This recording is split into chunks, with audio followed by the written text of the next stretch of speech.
Assalamu alaikum dear student. I hope you are fine. Students, now we are continuing our syllabus after winter vacation. So students of 4th class, open your math book and page number 73.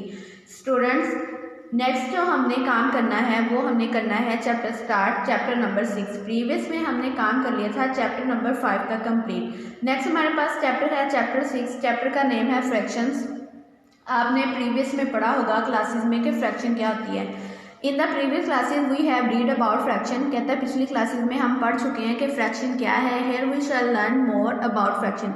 यहाँ पे हम कुछ और जो है वो fraction के about पढ़ेंगे। नेक्स्ट हम इसकी देखते हैं। सबसे पहले हम देखते हैं कि फ्रैक्शन की डिफाइन क्या है। अब स्मॉल और टीनी पार्ट्स और अमाउंट ऑफ समथिंग। फ्रैक्शन किसी चीज़ की छोटी मिकदार या छोटे हिस्सों को जाहिर करती है। एक और इसकी डिफाइन देख लेते हैं हम। अब fraction is use to represent. कहता है फ्रैक्शन को हम इस्तेमाल करते हैं या जाहिर करने के लिए the portion of parts of the whole things. It represent the equal parts of the whole. Fraction किसी मुकम्मल चीज़ को छोटे हिस्सों में जाहिर करने के लिए इस्तेमाल होती है। ठीक है, ये आपके कंसेप्ट के लिए फ्रैक्शंस की डिफाइन है।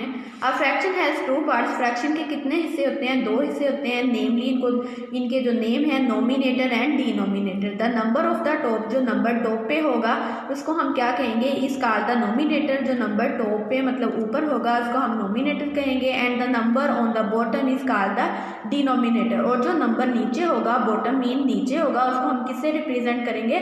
डिनोमिनेटर से। फॉर एग्जाम्पल, मिसाल के तौर पे 5/10 जो है वो हमारे पास एक फ्रैक्शन है, इज अ फ्रैक्शन। अब इसमें 5 जो है वो क्या है? नोमिनेटर है या डिनोमिनेटर है? अभी हमने रीड किया था the nominator number of the top. Nominator and denominator. The number on the top is called nominator. जो टॉप पे नंबर होगा उसको हम नोमिनेटर कहेंगे और एन जो है वो नोमिनेटर को रिप्रेजेंट करता है। और जो डिनोमिनेटर है उसको डी। और 10 जो है वो इसके नीचे है 5/10, तो ये डी जो है वो किसको रिप्रेजेंट कर रहा है? डिनोमिनेटर को। नेक्स्ट हमारे पास है एक्सरसाइज। एक्सरसाइज है हमारे पास 6A। अब इसमें हमारे पास जो फर्स्ट क्वेश्चन है वो देखते हैं वो क्या है। In each of the following right the fraction represent the shaded portion. अब इसमें से हमें फ्रैक्शन बताई है। एक होल थिंग्स दी गई हैं और उसको इक्वल पार्ट्स में क्या किया गया है? डिवाइड किया गया है। पहले हमारे पास क्या है? एक होल से एक सर्कल है। अब उसको उसने कितने पार्ट्स में डिवाइड किया? 2 पार्ट्स में डिवाइड किया। और शेडेड कौन सा एरिया किया? अब ये हम देखेंगे। जो 2 पार्ट्स में डिवाइड किया उसको हम एज अ,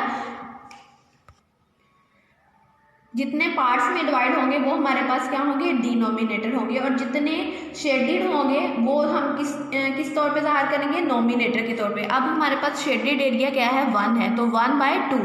ठीक है, इसमें हमारे पास शेडेड एरिया ये वाला है, तो इसके कितने पार्ट्स हैं? टोटल 3, तो 1/3 आ जाएगा। इसमें हमारे पास शेडेड पार्ट, ये ग्रीन पार्ट आपको नजर आ रहा है, ये एक शेडेड किया है। इसका होल में कितने पार्ट्स में डिवाइड किया है? 1 2 3, तो इसका शेडेड एरिया कितना है? जस्ट 1, तो 1/3 आ जाएगा।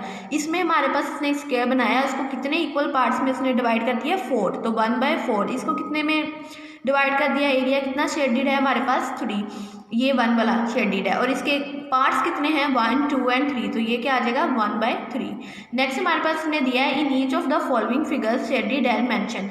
कहते हैं इसने, अब हमने बताया हुआ है इसने कि 1/4 फ्रैक्शन दी गया, लेकिन अब हमने क्या करना है? ये वाला जो पूरा है इसमें से हमने एक एरिया जो है वो शेड कर देना है। 1/4 है तो हमें पता चल जाएगा कि हमने इसका कितना एरिया शेड करना है, यानी 1। तो इनमें से आप पूरी पिक्चर में से कोई भी 1 जो एरिया जो है वो क्या कर सकते हैं? शेड कर सकते हैं। अब ये वाली फ्रैक्शन हमारे पास क्या है? 1/2। इसमें से भी हमने कितना एरिया शेड करना है? 1। इसमें से हमारे पास है नेक्स्ट 1/3। इसमें से भी हम ये 3 इक्वल पार्ट्स में डिवाइड किया गया, इसका एक एरिया जो है वो हम शेड कर देंगे।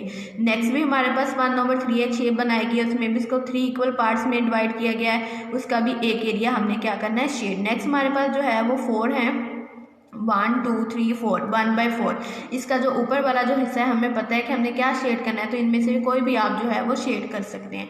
आई होप कि आपको इस फ्रैक्शन की समझ आ गई होगी। आज का हमारा लेक्चर यहाँ पे एंड होता है। स्टूडेंट अपना काम कंप्लीट करें। जैसे आप लोग प्रीवियस काम करते थे उसको राइट भी करना है और राइट करने के बाद आपने वीकेंड पे सबमिट भी करवाना है। Thank you so much. अल्लाह हाफिज़।